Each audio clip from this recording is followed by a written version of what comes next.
I see where Gianni Infantino is coming from with this idea. Yeah. Money, money, money, money, money.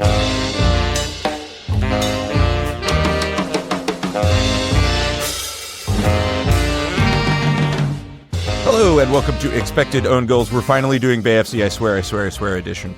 I am your host, Eric Morgan. I'm Evan Davis. Yeah, a team that I was shocked to feel upon reflection was very easy to forget. Yeah. Of these first 3 months of the season. And here we are. All right, let's do a whip around before we get to our match of the week, Bay Orlando. Starting off with lovely San Diego, who got their average one goal above their non-penalty expected goals. But so did Houston in a game that ended 3-2.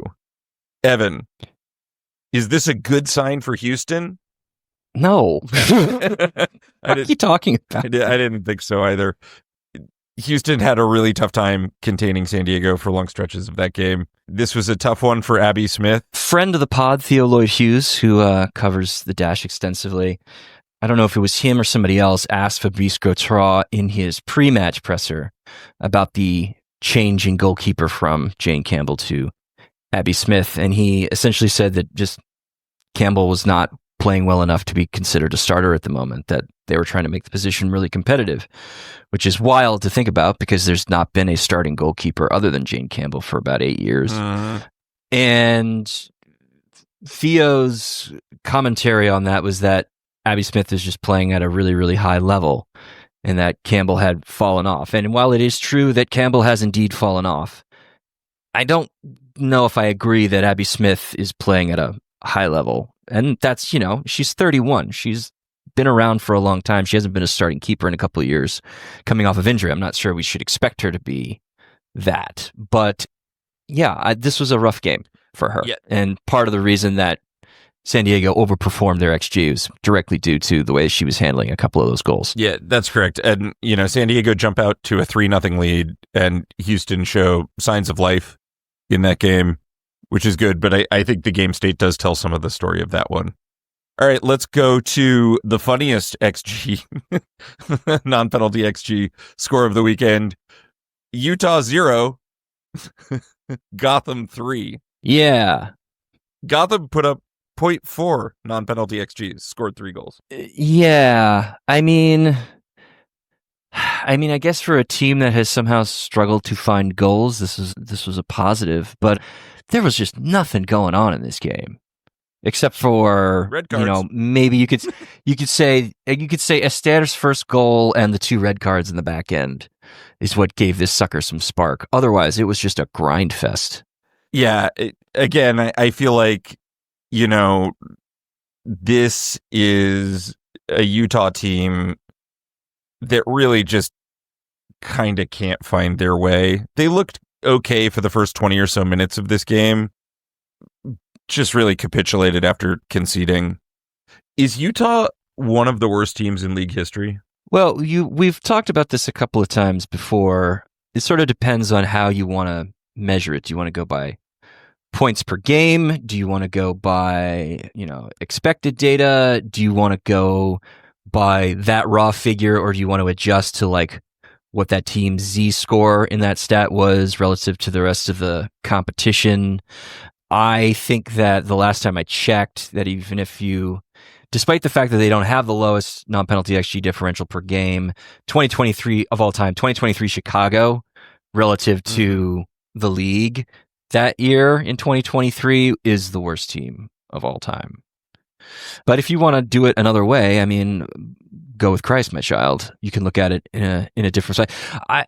I have to check if Utah is on pace to beat that. Let me see. So Chicago 2023, their Z score for non-penalty XG differential per game was negative 2.5. And Utah is just a hair better than that, like negative 2.3. So they are really pressing the issue here. Whether they get there or not is something we'll have to put a pin in. Should Ali Sentner be on the national team, given the year she's having on the club side?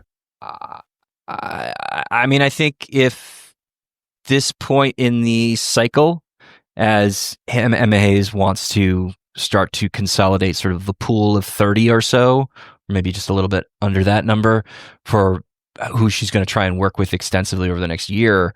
I don't know if centers should be in that mix. Yeah. Especially given the fact that she plays two positions that the team is pretty well stocked at the moment. And she's had a really bad year. And you can say that that's Jimmy Kurantz's fault. You can say that's her teammates' fault. And a lot of that is true. But she's not really showing me anything particularly special at club level, despite those caveats. And this is the thing that stood out to me. In terms of net G+, she is the worst attacker on her team. Mm-hmm. Like, not just Utah is bad, but she is actually the worst version of that. Yeah. And that's really, really challenging to sort of square belongs on a national team. Like, she's in league with like underperformers like Julia Grosso and Jordan Heitema. Yeah. She's been bad. And like, I think at this point, this will be a real test to how club form translates to whether, there's whether Emma Hayes values club form or whether there is some sort of adjustment made for club form. She certainly says that she values club form a great deal, and we've seen call-ups that have occurred solely because of club form. But will that stick in this next phase of the U.S. women's national team's development? Don't know yet. Great question. Moving on, let's talk Chicago. Oh, jeez. Chicago Stars, Seattle Reign. Seattle came back from being down 2 goals in the last 5 minutes of the game. I think initially you'd want to say, wow, Seattle, 2025 Seattle Reign, the last team you would ever imagine down 2 goals on the road to be able to come back and pull out a result from that. And I'm not totally sure it's because of anything that they did. I think Lynn Biondolo fires a nice shot from the top of the box, and then it's a set piece. It's sort of like the broken phase of a set piece. And it's just like what kind of a beautiful representation of like what Chicago is in total, by which I mean they have this incredibly exciting individual. Oh, Ludmilla was so good. For those couple of minutes, Ludmilla was so good and was very good money for both of those goals. And then they couldn't really do much of anything. They couldn't really push the ball forward and get Ludmilla on it. And Seattle wasn't really all that interested in offering much the other way. So Chicago's defensive frailties didn't get exposed until later in the second half. But this is exactly like the yin and the yang of Chicago Stars FC. Yeah. And we just haven't gotten a chance to see like the yang side so often. But Ludmilla got a couple of great ones. Yeah, Ludmilla did she kind of did a great Mal Swanson impression of like which is what she's been sort of trying to do all year. Yeah. And shredded the Seattle defense twice. Sam Staub deserves a mention here as well for playing one of the better long balls. A Staubian long ball to set up the second goal. A very goal. Staubian long ball. Yeah. But I think, it felt like watching two teams with like real limitations up against each other and sort of like finding probably the right result when it was all said and done, kind of going about it the wrong way. Yeah, maybe. I mean, Biondolo, for as cool as that goal was, I mean, that's just all finishing. It's not a good chance. And it didn't come from like a particularly impressive passage of play, I mean, she's central at the top of the box. It's not the worst shot you'll ever see, and she's an excellent finisher, generally speaking. But it's not like it's one of those Seattle goals that you just like kind of can't count on, but they do seem to find. Yeah, but not with any kind of. I'm still very resistant to the idea that they can keep doing this. Yeah, no, me too. I think if you were to ask me right now, like what team currently in a playoff position is most likely to drop out of a playoff position, I would agree with the numbers and I'd say Seattle. Do I think Laura Harvey can keep white knuckling it? Yeah, maybe. Maybe Seattle is just fated to be that, the one outlier that makes the playoffs. But I think you could say that about a lot of teams, Yeah, but I definitely think they are the team in a playoff position right now that all the underlying stuff suggests won't be in a playoff position come the end of Yeah, the you year. just can't rely on 23-yard bombs from Linby and Dolo and an incredibly fluky .03 XG chance from your center back. No, of course in not. order to like pull results out. You just can't keep doing that. Oh, well, let's move on to a not fluky result at all. Kansas City 4, Louisville 2.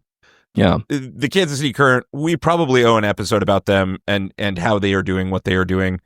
But goddamn, do they not just make it look so easy when they are in like full flow?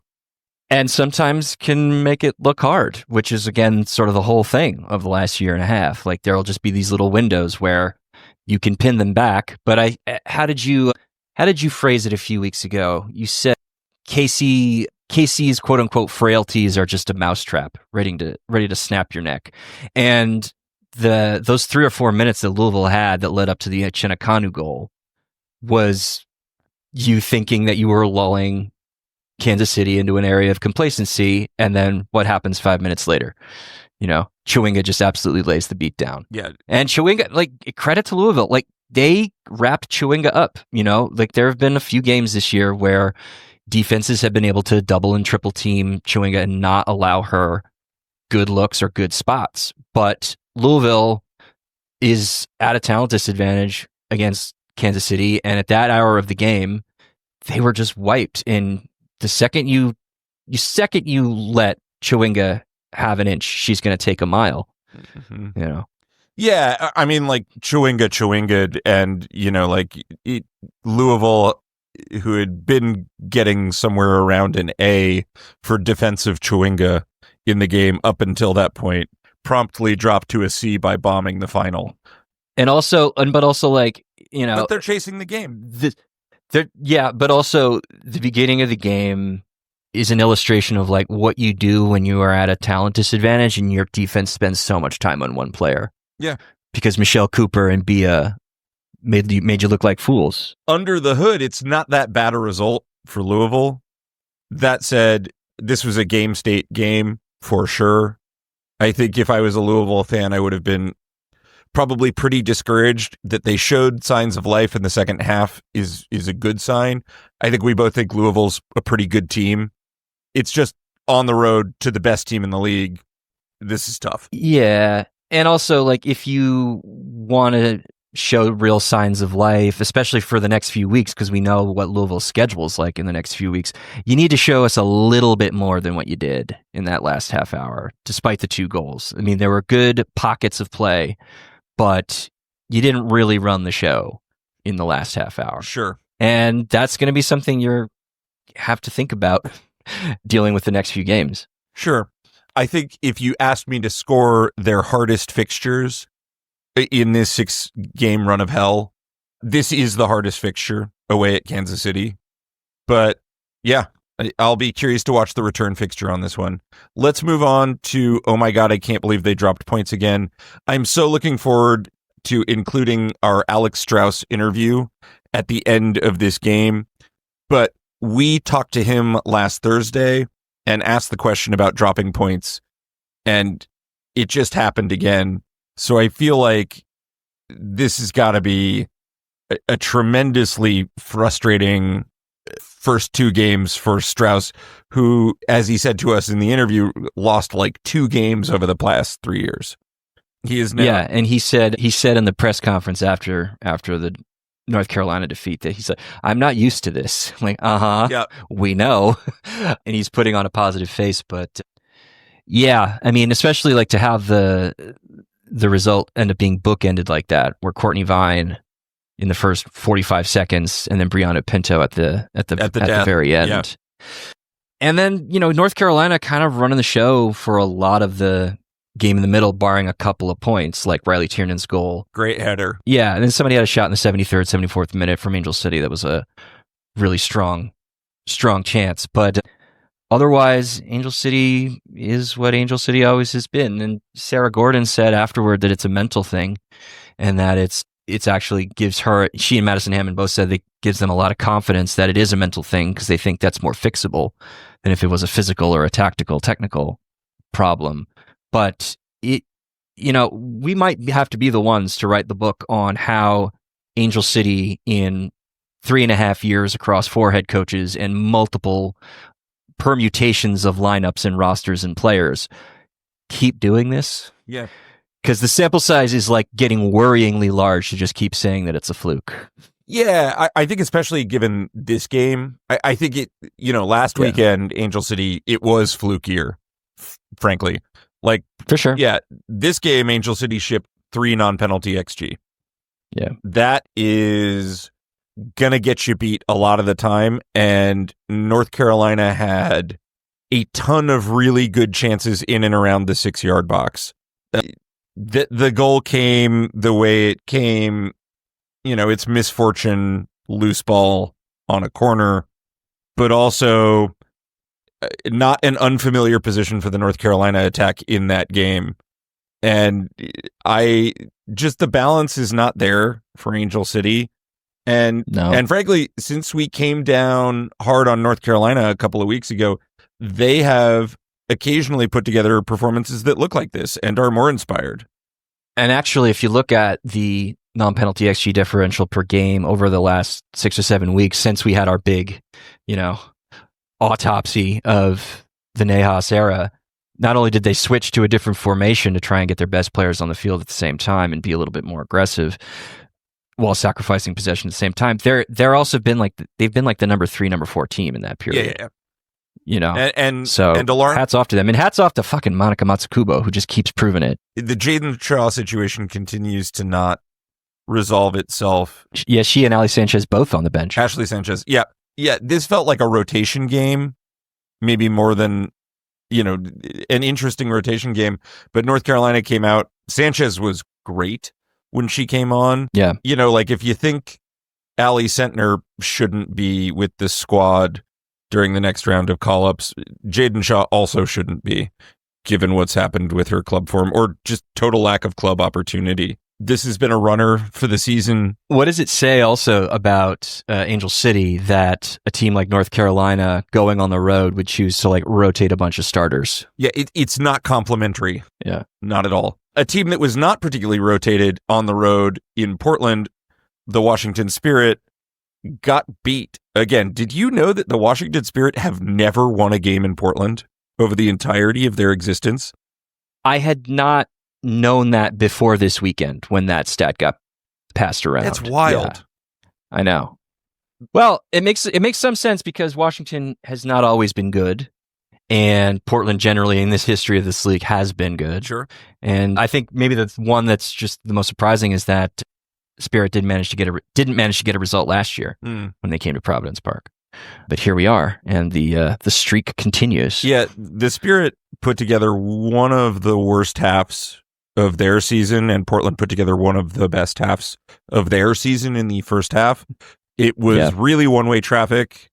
Rylan Turner breaks her minor scoring duck. Jessie Fleming has one of her best games ever as a Portland Thorn. And getting the start, too. Yeah, getting the start, playing 2 assists, playing 2 different positions during the course of that game. Portland's defense is remarkably not terrible. I say that, they've only conceded 12 goals in the league so far, which is good, but also their average non-penalty XG allowed, they're solidly mid-table, and they have a pretty explosive offense, so, this team just seems pretty for real.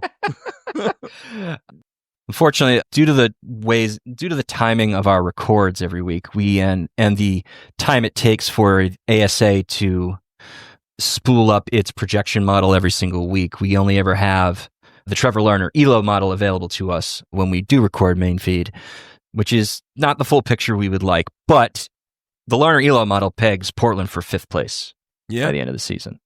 Who would have thought? Yeah, I mean, we did before we changed our preseason predictions. I think we both had them in 5th. Just turns out that they have replaced so many of the components that were key to their quality last year so effectively. Major asterisks here for what is to come with the Kaya Hanks injury.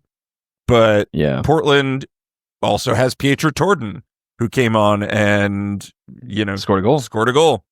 They just, and I think also the other helpful part about the whatever defensive frailties they may have, and again, they're much better than we thought they'd be, is that Bella Bixby has been excellent as a shot stopper since coming in to replace Mackenzie Arnold. Mackenzie Arnold was quite good before she went down. So that will carry you quite far if they can continue those kinds of performances in goal. Yeah, I mean, they had to rotate this weekend. No Jaden Perry available to them. And Sam Hyatt and Isabella Bays did reasonably well.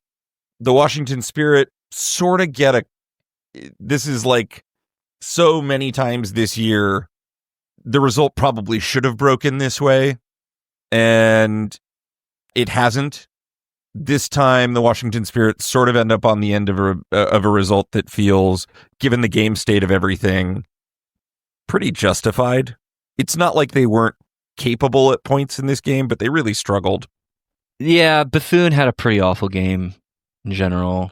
Gift Monday was not as sparkling as we've seen. And like Rosamund Kwasi was just constantly dropping deeper and deeper and deeper to get on the ball. And this is exactly not where you want her to be. Kwasi gives the ball away to Moultrie for the Portland opener, basically outside her own 18. Credit to Portland's defense for keeping a lot of those key players wrapped up tight. Yep. So, all right, let's get on to our match of the week. Bay Orlando. Evan, was this a fair result? No. No, it wasn't. I think that fair arguments can be made that so much of what made Bay look good was driven by game state. And I think that's true. I mean, they had 11 shots in the box to Orlando's 6, but 8 of those box shots came after Barbara Banda scored in the 58th. But you know what? Like, teams that play this overwhelmingly, even in spite of game state, usually probably deserve at minimum a result, not a loss. And the ways in which like Rachel Kundananji seemed to come alive in ways that we have not seen from her very much this season really does make me feel like Bay got the short end of the stick. And if you look at, but for a nasty deflection that gets replacement goalkeeper Emmy Allen turned, this game very easily could have finished 0-0. Oh, it catches 2 deflections. First off, Abby Dahlkemper, and then into Kelly Hubley. Granted, maybe don't let Barbara Banda inside on her right foot as a general rule. Also, huge credit to Carson Pickett for basically taking a dead ball snap free kick. A quick dead ball free kick and playing Banda into space. That was really heads up and ended up being the only sort of difference maker in this game. But yeah, look, if Banda's cross 2 minutes later connects with Marta, that's the best chance of the game. Banda basically, I think Mike Watts called it joysticking, and I think that's right. Yeah. Joysticking her defender down the line and playing in a cross that is just like a foot too far ahead of Marta. This game could have easily flipped to 2-0. It doesn't show up on the XG chart because it is not a completed shot. That said, from kind of that moment on, Bay, who had been relatively subdued in the first half, piled it on. And Orlando invited a fair amount of the pressure on, but at some point kind of couldn't get control back of the game. No, and the amount of times where Bay could just recycle in the final third, and not even that deep in the final third after one attack broke down, was kind of unusual for how organized Orlando's deep defending tends to be. I will say, I mean, if we're talking about counterfactuals, yes, if Marta connects with that cross, all of a sudden you may be looking at another Orlando goal. But it should also be said that like if Anna Morehouse doesn't like stand tall on Taylor Huff in the 10th minute, Orlando might be down 1-0 very early in the game. Absolutely.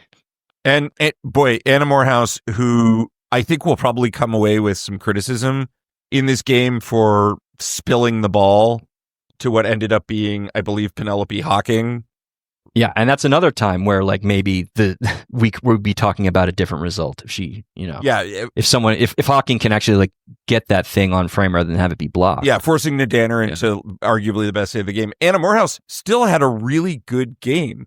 She parries a Taylor Huff shot, I believe, over the bar from outside the box that was, or maybe it was Carly Lima, that was very much headed on frame and ends up, conceding no goals on 1.7 non-penalty XG, 1.8 non-penalty XG. For her purposes, I mean, she faced 1.2 post-shot XG, which is a lot for a single game. She's a keeper that, gets some criticism here, but frankly, Orlando played very serious bend don't break defense, but Samson Nudanner and Corey Dyke all had really good games in defense. Really good games that also required them to do a lot of like impressive looking last ditch on ball defensive work, and that's always the thing. Like, yes, it looks really impressive, but we have to remember that they were put in those positions because of defensive breakdowns elsewhere.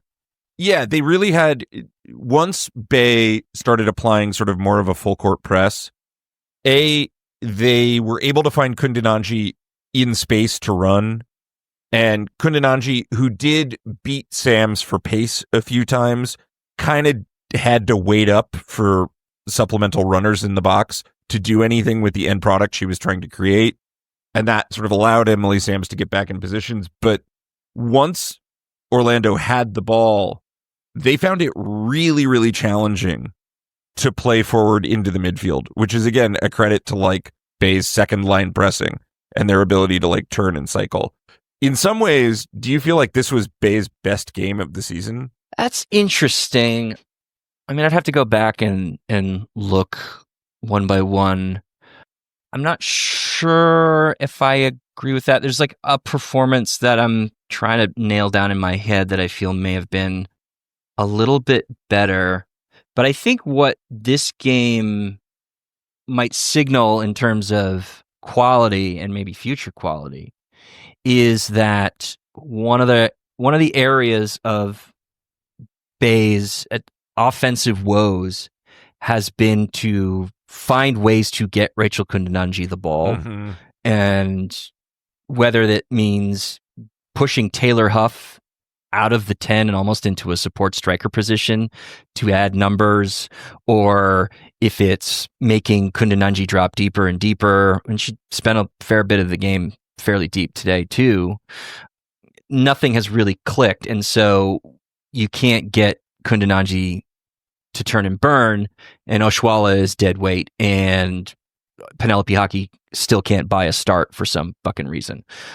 So how do you find other ways to try and create some progression, especially in, potent central areas?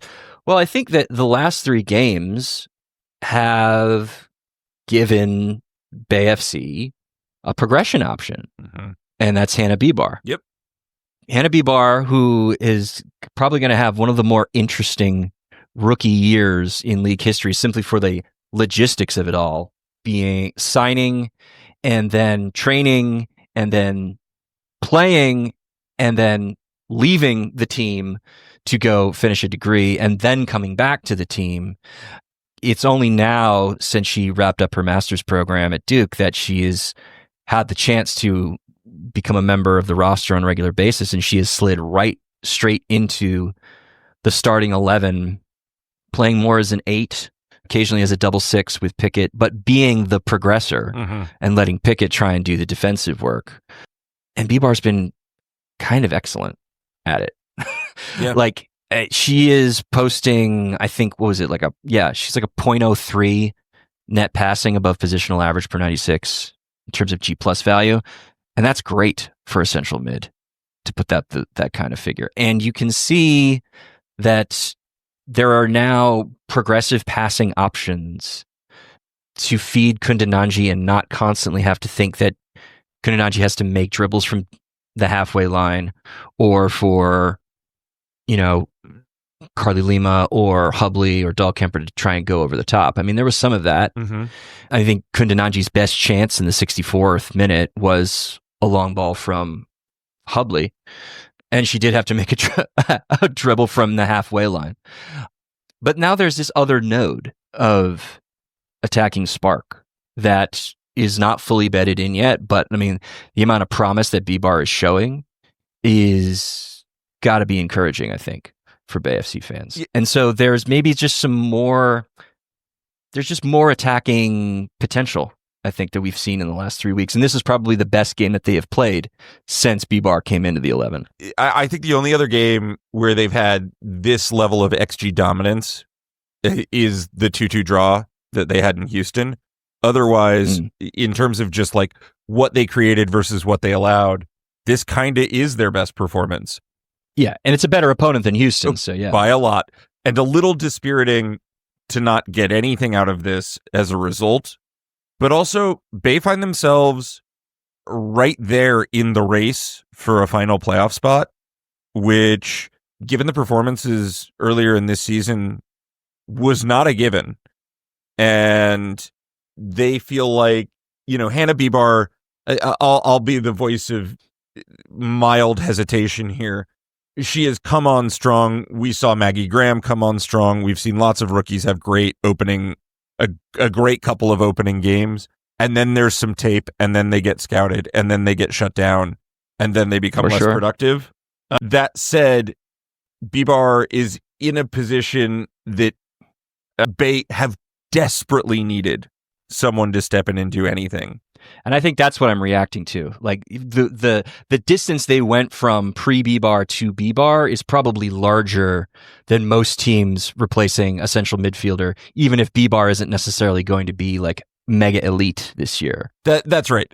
She might not be the ultimate agent of change you are looking for if you are Bay, but and maybe we should do this as a Patreon episode, just like what we would give each team. We would have gifted Bay basically a version of Hannah Bibar. Now that Hannah Bibar is there, we can think about something else. But they were looking for connective tissue, and now they have somebody who can operate on the half turn as connective tissue. And I think you see in this result, in the data, it also improves everyone around her. This is a game where, like, Kiki Pickett was more liberated to do things. This is a game where Taylor Huff there was a little more pomp in her. This is a game that even Asisat Oshwala looked like a little bit more like she had a pulse. Yeah, for at least one chance. Yeah. I mean, again, we'll take it. So I think that there, again, some potentially really good signs here for Bay. Yeah, and the mystery remains why Penelope Hocking, who is carrying the best non-penalty XG per 96 of all attackers available to Bay FC, is riding the bench. Do you think there's some sort of fitness thing that they are seeing? I kind of can't think of any other reason you wouldn't be playing Penelope Hocking as much as you can at this point. I guess, but that feels... I don't feel like I really want to be generous here with Albertine Montoya and the coaching staff because Montoya's alleged behavior. It beggars belief, and I think, to contrast another player who maybe some people want to start for their club or get more minutes for their club more, somebody like Kristen Press at Angel City. Like Kristen Press, I think, had like a touch, maybe two touches against North Carolina, and she was on the field for 15 minutes, 20 minutes. Hocking actually like gets shit done, like the chance that she has in the 78th minute. Yeah, that doesn't materialize without Morehouse dropping the ball on the corner, on coming out to claim the corner. But like she drops the ball on coming out to claim the corner because Bay FC, of which Hocking is one, are putting a lot of pressure on the Orlando's defensive markers that they can't get out of Morehouse's way when she comes to clear. Mm-hmm. And so, and it takes a good attacker to like be heads up and try and whack that sucker from 5 yards out. And this isn't just the only example. Like I have multiple examples that I can pull from where Hocking has been the best attacker when she's been in the game. And like, you could say that that's sub effect, but like we know that when you adjust to per 96 rather than per 90, that gets rid of the sub effect pretty solidly. So I don't get it. Like, I mean, are you just convinced that she can't play on the right and you want Kundananji to stay on the left? Like Kundananji can play on the right. That's not a problem. And also it might actually free Taylor Huff to like drop a little bit deeper and try and be a line breaker rather than constantly be pushing ahead in support. So there's a central personnel issue that I just don't feel is getting resolved that really could help Bay get some actual attacking production on the board. Yeah. All right, let's flip it and talk Orlando briefly. Has this game changed any of your priors about Orlando? It was a pretty woeful attacking performance, generally speaking, from them. They only got 7 shots off. They didn't seem like all that interested. And frankly, the Banda goal is the last of the 7 shots they get off all game. Exactly. So that's a bit disappointing. I mean, I had my suspicions that they would come back to earth a little bit from last year. And we've talked about that in past episodes. And I think that's what we're seeing. Like, they're not a bad team. Like, they're projected by the Lerner Elo model to finish second behind Kansas City. But there has been, I think, an evolution in trying to make Banda's lethality work in the way that it did last year. I mean, you look at their activity in the final third, and it's all Ally Watt. Everything that they were doing was going down that right channel, pretty much. Mm-hmm. And Banda had a couple of good looks where, she joysticked her marker. She obviously scored the goal, jumping on Carson Pickett's heads up set piece taking, and almost served it on a platter to Marta. But there just hasn't really been a level of consistency in getting Banda involved, if that makes any sense. And they're just not scoring goals for fun anymore. And this is the result. It's just a little bit more blunted. It's not bad. It's still very good, but it's a blunted project compared to what it was last year. I think that they're just sort of maintaining in a really good and pleasant way. I feel like, for my money, actually, this is a not particularly good performance from Orlando, only because of the cumulative XG that they allowed over the course of the last half hour, where they sort of, I think I'd crit Hines here for packing it in a little too soon, as opposed to something else. That said, they really do have elite defense. And, this year, for the stuff that I care most about, they are first in total box touches by some margin, 4th in box touches allowed, 2nd in box touch differential. And, they're 2nd in, average non-penalty expected goal differential. So, yes, have they come back down to earth from one of the best runs the team's ever gone on? For sure. And am I concerned that they are overplaying Marta? Also, yes. That said, the stuff that they really should concern themselves with, they have been fine to good defensively. They're kind of in the ballpark with other good teams. They are not Kansas City. It's Kansas City that's running away with it. Otherwise, I think Orlando is the 2nd best team in this league, if not very clearly, pretty clearly. So this game didn't change much for me. Okay. Yeah. I'm finding them very boring this year. Well, that's fine. You can find them boring. They're boring effective. They're not boring, they're not Seattle, which is boring ineffective, or boring limited effective, or Chicago, boring very ineffective. Yes, they might be boring effective. Okay. Now we are going to go to our interview that we conducted last Thursday with new Angel City coach Alex Straus out at their practice facility in Thousand Oaks. It was a pretty fascinating conversation, as you will discover. A, he is the first soccer manager either of us have ever heard reference Hegel, and B, the man can talk. I think people are coming to learn that. Yeah. The man, quite quickly. The man can talk. He's a good talker. He's got a little of the Jurgen Klopp about him. So please enjoy what we thought was an excellent conversation. If you'd like to hear the whole thing, it's available on our Patreon. We already dropped it last Friday. And if you're not a member of our Patreon yet, $6 a month or $60 a year gets you 4 bonus episodes every single month with fascinating guests like Alexander Straus. And it also gets you access to our Discord server and our semi-regular YouTube live streams. So it's money very well spent. So if you have not signed up yet, or if you know somebody who would be interested, we got a link in the show notes. for you to become a member of our Patreon. All right. Enjoy the interview.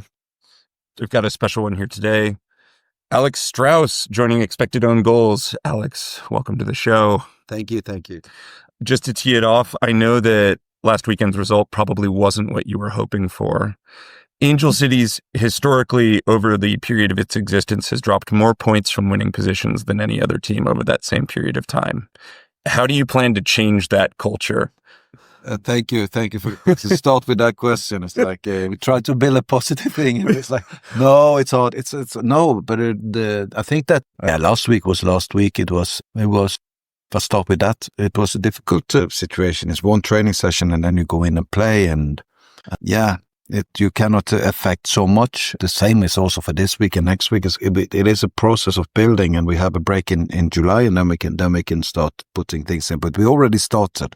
We're going to go for the next years, and this is why I come here. It's to help us together with the players and the staff to build identity of how this team is going to look and the way we're going to play.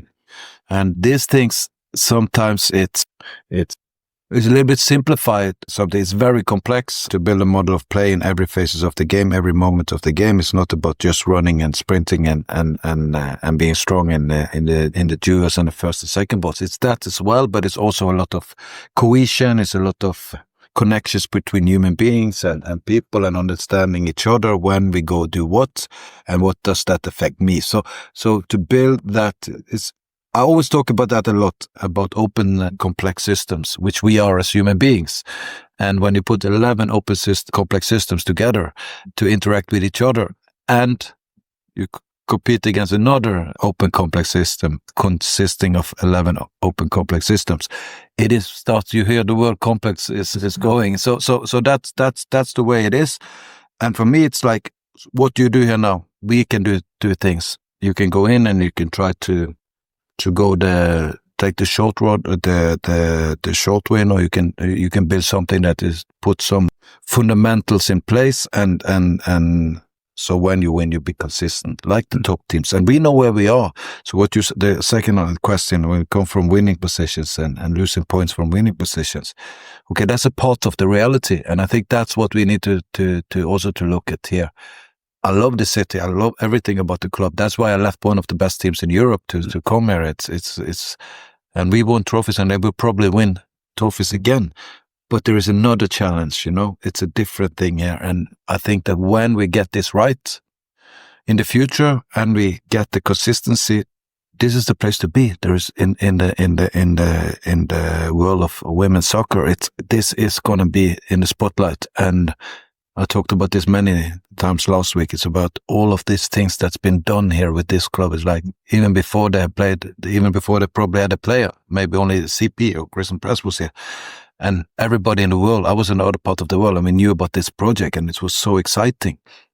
So now the next step is when the new ownership came in, it's like, okay, all of these great structures around the pitch, now we need to put that into the sporting thing and build that step by step and make this club great on the pitch as it's been off the pitch. Then, of course, it was a 2-2 in the game in last week, and it is what it is, and we try to go again this week, and that result will be what it is. But in the long run, and this is going to be all of the things I mentioned now. It's going to make sense at some point in the future, and it's going to be great. It's going to be a fantastic journey. And being in the stadium last weekend, I've been playing at Camp Nou in Barcelona. I played in Allianz Arena in München and in Emirates against Arsenal, and for 50,000-70,000. It felt like it was 50,000-70,000 people on this stadium. So I've never experienced that, I think, in that way ever before. It's like, it's a bit crazy, the atmosphere and everything. And it gives so much energy. You want so much to be successful for all of these fans. And I think that's what the players are thinking about as well. And then we come back. It's a long detour to answer your question. No, you're good. But the thing is, then you come back to why maybe come from winning positions and losing points, but wanting it so much to deliver for the fans at home. sometimes we the players maybe I'm not. It's just a feeling. It's not no evidence based because, like I said, I've been here for 5 minutes, but maybe that's put something on in it that they don't want to disappoint. And this is my job, together with everybody who loves the city and the team and the players, to take away that pressure from them and just make them play free, fluent, with a lot of dynamics, be exciting, be creative. This is what and then to do that, you need to build structures around them. So inside those structures, I can feel free. And those structures is not something you do on a morning or an afternoon in a Tuesday or a Wednesday in a week. These structures needs to be built on the pitch. And I think that the things that the club has done lately by bringing in staff, first Mark Parsons came in, and also last year Mark Wilson, the technical stuff, and Mark Parsons came in, and now I'm coming from Bayern with my CV and what we have done. It is a different approach to try to go. And I'm not saying that to be arrogant or something, but it is what I think that the club, Julie, Bob, Willow wants to be the next step for the club now to go there. But at the moment we barely reached a play of 1 year in these 4 years, and then if I'm not mistaken, we went up pretty fast.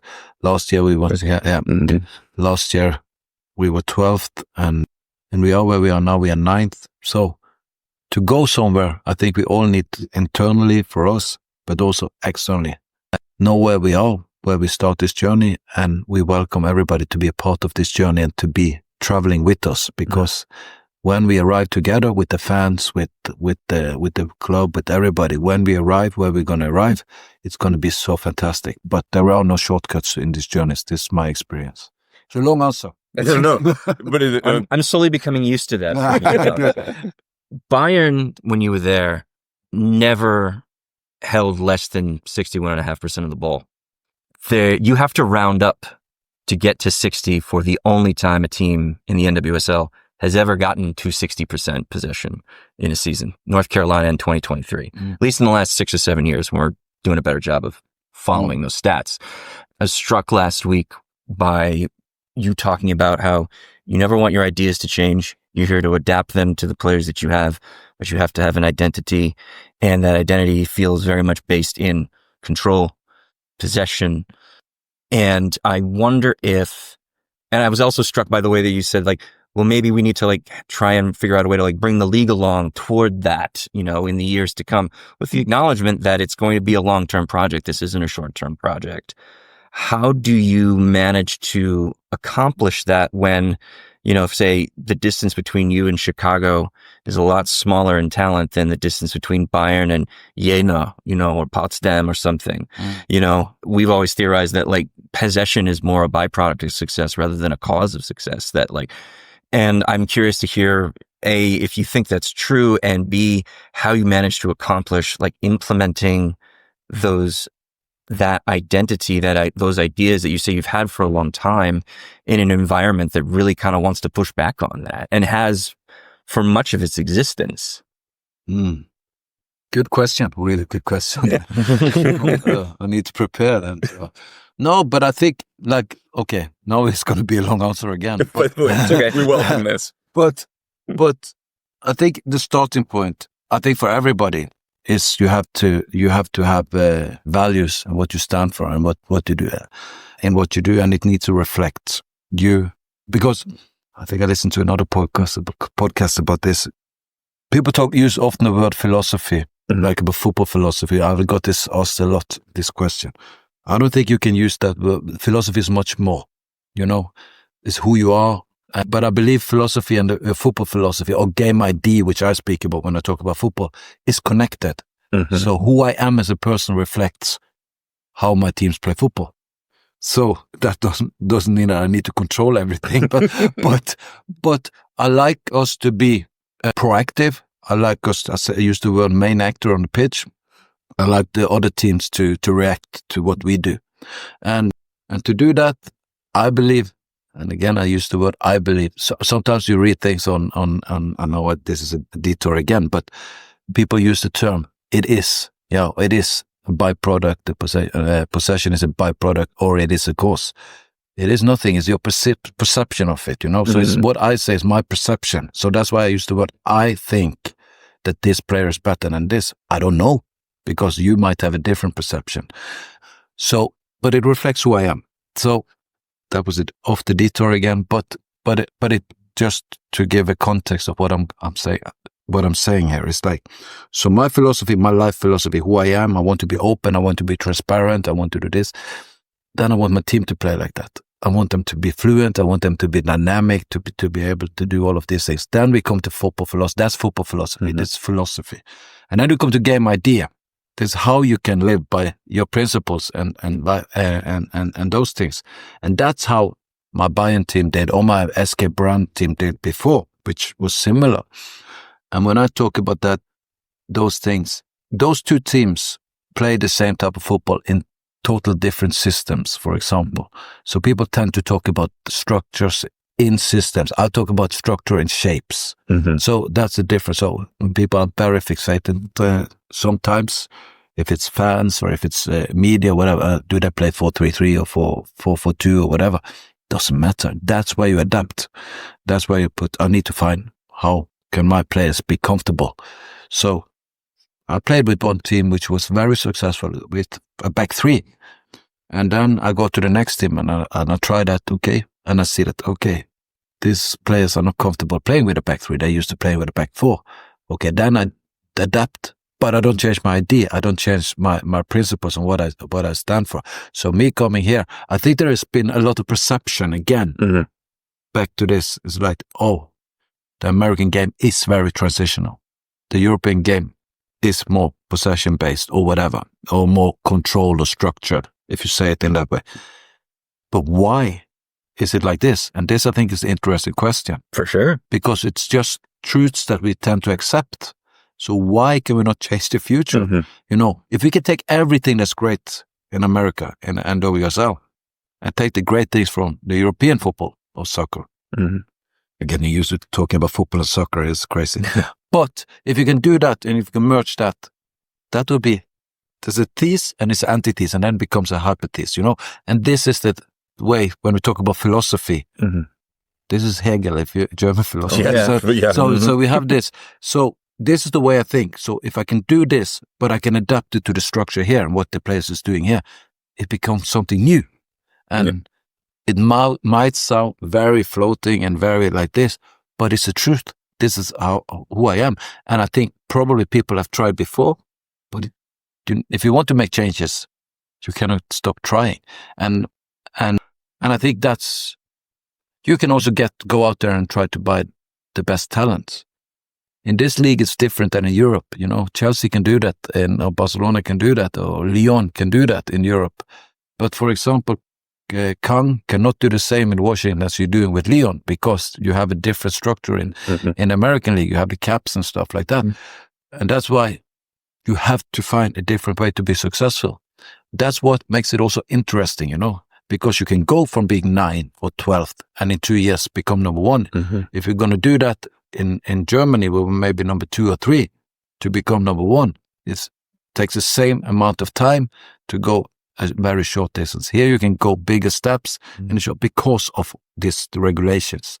And that excites me, because if I came here to a team that was number 12, and you're going to be this, then the road will be too long. I don't look at it. So it's not like we're going to be good in 10 years. That's not the way I think. But we will be good, we are good, but we will be great when we become great. And it's not like, oh, we need to be that next week or in 1 month or 2 months. We're going to be exciting. And like I said earlier in the answer now, it's like those who step on the journey, it's going to be the bumps in the road. It's going to be up and down. It's always what you prepare for. Sometimes it runs smooth, even if you think there's going to be bumpy. Sometimes you think it's going to be smooth and it becomes bumpy. But I always prepare for that, to become bumpy. That's why we work 18 hours a day to try to create as less bumpy roads as possible. But I'm going to finish up now. But the thing is, it's not also, you say, oh, we're going to be good in 6 years or 7 years. No, we're going to be good shorter than that. But being a part of that journey, and I know that from us, the team, the players we have here, everybody around, our owners, the fans, our sponsors, everybody being a part of that. When we arrive, where we're going to arrive, this club is going to arrive. If it happens in the next 4 years when I'm here, I think that's why I'm here. And I have confidence in that. But maybe it happens in 6 years. If it happens in 6 years with the next one coming in, it's going to be a crazy journey to be a part of anyway. But we are here to win. And I just make no mistake about that. That's why we come. I don't leave one of the teams that win to go somewhere where you don't think it's possible to win. But yeah, not in 3 days or in 2 weeks or 6 weeks. Well, about that timeline, you've had about 8 or 9 days now with the players, several trainings, one game. You've watched a lot of game film before you even got here. When you talk about trying to find a synthesis between what you've done in Europe, what America seems to offer, and the players that you now have to try and bring all of that together, do you have 1 or 2 examples of some of the players you've worked with so far in this last week and a half who are showing you something about the way that they do it, that you now start to see that synthesis maybe come into focus a little bit in a way that maybe it wasn't in focus for you a week and a half ago? Yeah, of course.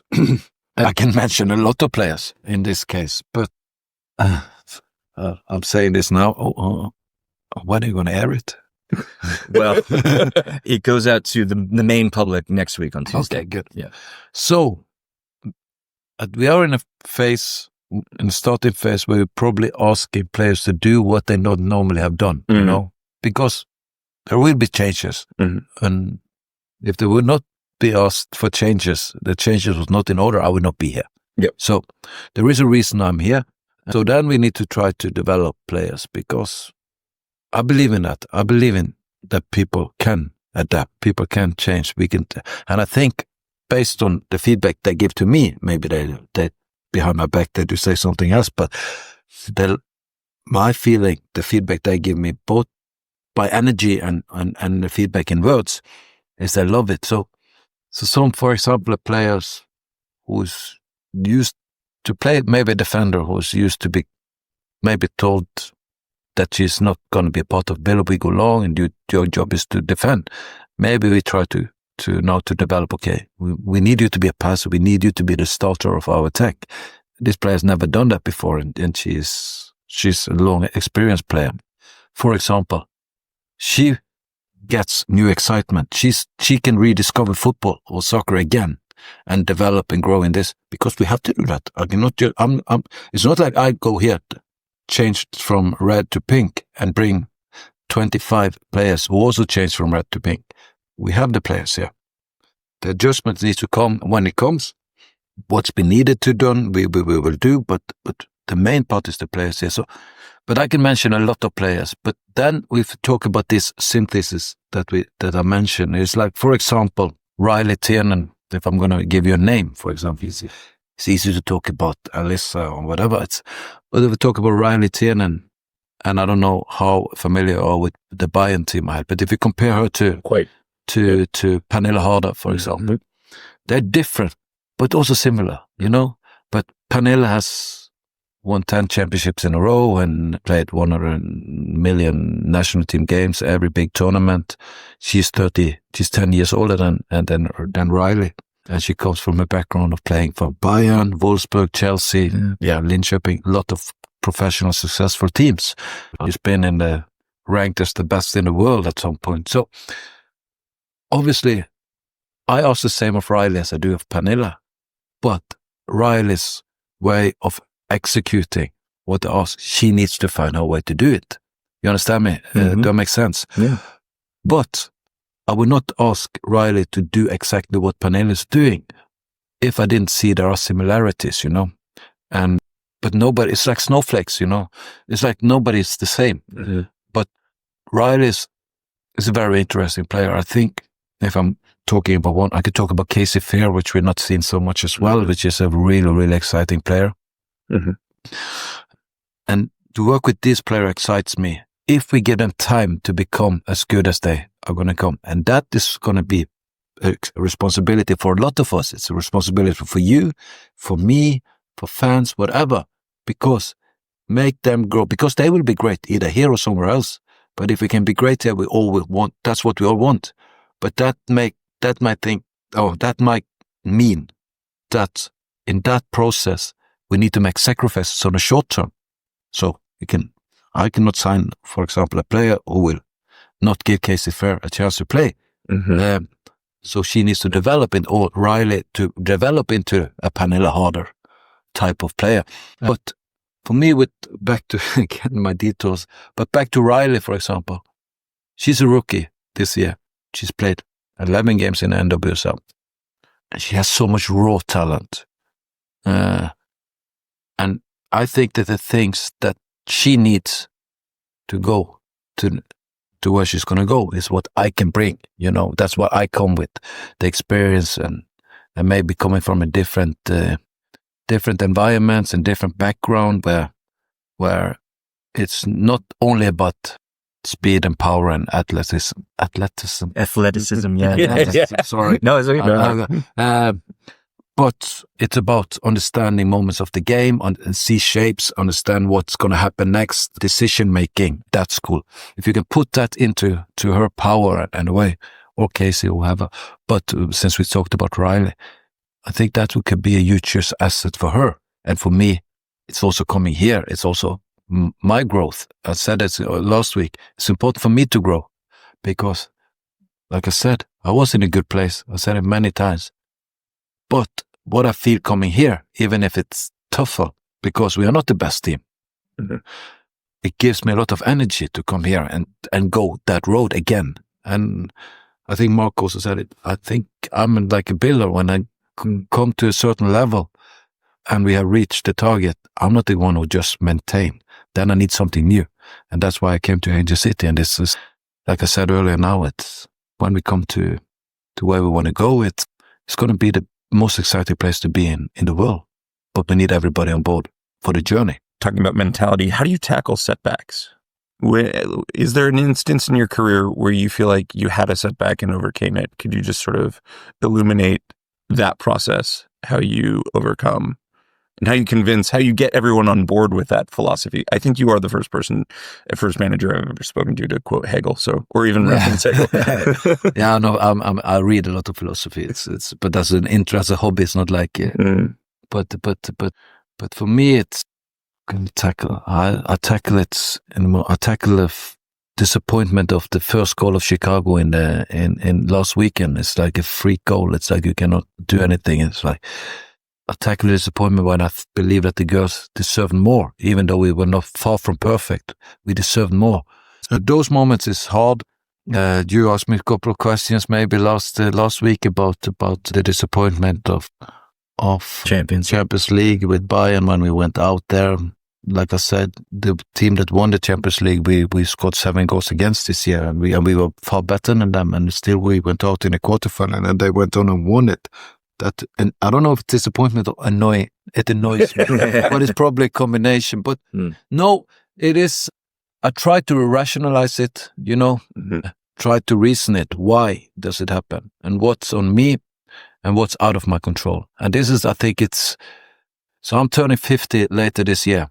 And I think if you came back to me when I was 36, 35, 38 as a coach, I would have dealt with it other ways, I try to focus on what I can control. So this comes with experience. That's why I say I think there is it's a very nice place to be when you don't know what you don't know, if you understand, if I'm going to put it very easy. And I think very many coaches or many young coaches in early, and I was the same, you come in, you win a couple of games and you think you're the top of the world and the golden one. And you find out that it's not like that if you stay in this game for a long time.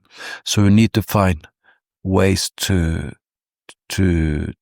some way distance yourself from the madness that it sometimes is, because for a coaching perspective, it's only to a certain point you can control. What you can control, okay, I can control not going to Angel City, stay in Bayern Munich, win a lot of titles the next couple of years, and I make a choice to go here to try to create something great together with great people. That puts me in a situation where it's going to be bumpy. I will probably lose more games here than I've done over a long time, because this league is different, you know. Mm-hmm. I think with Bayern we lost in the league 2 games over my 3 years. If that happens here, then something big will change. But you see, I remember a couple of years ago, and there's many examples. You have Orlando going from where they were to where they are now. Kansas did the same some years ago. Bam, they go here to here, and they can go the other way around because of the regulations or because of many things. So that means that, like you said, it's not like when we play Potsdam. I can switch 11 players and we will still win comfortably. And I know that long before the game starts. And they know that. And the opponents know that. So it's pretty much, it is a game, but you know, here it is like, we can beat every team, but we can also lose against every team. And it's this excitement, this craziness. That's why it is, I think it is 16, 17, 18, 20,000 people in the stands. And in Europe, very few teams can get close to those numbers consistently. But if you can try to get some control of those madness, I think you can be very successful. So going back to those things, I need to deal with that. I need to prepare myself for that. But I did. So I know. And this comes from many years of growing up, and things are happening in the world and even close to us that is more important than us winning 3-2 or CP putting in a goal against Chicago in the extra time last weekend, or us against North Carolina this weekend. There are more important things out there, and I get the perspective of things. And I think this comes with when you grow up and you get more experience. Then also it's easy for me to sit here, of course, in my probably halfway through my career as a coach, when you have achieved a lot of things. So I'll be here for some years and then I go somewhere else and I can do that. But somebody builds their career from the start, they need to be successful because it's brutal. If you fail in your first two 1 or 2 jobs, it's going to be hard to get the third one, even to get the second one. So I understand that I'm privileged in that perspective. But if my advice is to everybody is in life and is control what you can control and do that as best as you can, and don't stress too much of things that is out of your hand. That is how I try to deal with disappointments and struggles. How do you hunt specific weaknesses in the opposition as a proactive coach, as somebody who wants to exert their game? How do you game plan for specific opposition weaknesses? Now the nerd comes in, you know. No, that's what this podcast is about. That's what we do. That's what we're for. Yeah. So when I look at it from a bird perspective, I see 2 teams on the pitch. This is my first thoughts when I look at the figuration of the both teams interacting with each other. So when I see North Carolina, I see them and I see us, and I try to put that into. So how would that interact with each other, those 2 systems? And I say, okay, there will be space. How can we exploit that space? And then we go and do specific things. But from what I said now, you understand where I'm going to go, because they do what they do based on what I see on the laptop, on the video. They do what they do. And then the staff here, the analysts, and they do the clips and they do the pre-work for me. But that's based on what they said. I see what they do. And then I put us in. And then I put us in like us, you know, and then you see the figuration. And then the adaptation starts, if you understand. So I don't look at them first. Okay, they have a great player here, we need to do this. They have a great player, we need to do this. They do this, we need to do this. So we're not reactive. So we see what they do and we put us into it. You understand? It sounds very No. That's floating, super clear. but okay. And then, okay, so maybe we're going to press from this side instead of this side, but not in a different shape, not in a different structure, you know, because I don't believe, and say it in a different way, I believe in consistency. And again, I believe in, how can I say it? I believe if I change from week to week, then it comes back to what I said earlier. Then you don't have anything. There's no identity. So for me, it's a little bit like I do this, or we do this, but then we come to this, we talk about great coaches like Pep or Jose Mourinho, whatever, great Tacticians. tacticians. But they do this. Mm-hmm. They have this adaptation, but they don't change. Mm-hmm. Pep changed a lot, but it's on his terms. When he wants to change to get better, it's not anybody else's terms, if you understand. So we goes into a new preseason, then he says, okay, we're going to do some tweaks on the inverted fullbacks or wide fullbacks, wide wingers, inverted fullbacks, whatever. Okay, we will try this. We're going to shape into a back three playing out. But it's him looking at his team, not him, we have to do this because they do this. This team we're going to play with outside fullbacks. This time we're going to play with inverted fullbacks. No, you go and then you go this road. And then the development and the progress is to make those adaptations to your own model. But going into a game, I put my model on top of what I see from them. And then I say, okay, we're going to go high on this side and this side for this game, but not change the shape, not changing our principle of how we're going to do it. It's understandable. Oh, yeah. Absolutely. I mean, again, he doesn't sit in the press box because he wants to sit as high as he can. Yeah. Alex Straus, thank you so much for taking all this time. Thank you, guys. It's been a pleasure for me as well. Thank you. Well, that was Alex Straus. The Norwegian, what would be a good nickname for him? The Norwegian... He's the Monk Scream, except he's just talking. He is very passionate guy. Very passionate guy. It's fun to watch him on the sidelines. He's not the worst person in the world. Another Norwegian reference. He's actually one of the most pleasant conversations in the world. So I don't know. What should we call him? We'll figure that out. Yeah. In any event, thanks so much for listening. Be sure to do all the things you're supposed to do with podcasts. Rate us 5 stars, drop a review, and follow us on your podcatcher of choice. If you haven't followed us on social media yet, go for it at XOwnGoals. That's the letter X Own Goals on all platforms. And if you think we've made an own goal, please shoot us an email at expectedowngoals@gmail.com. That's the letter expectedowngoals@gmail.com. Bye.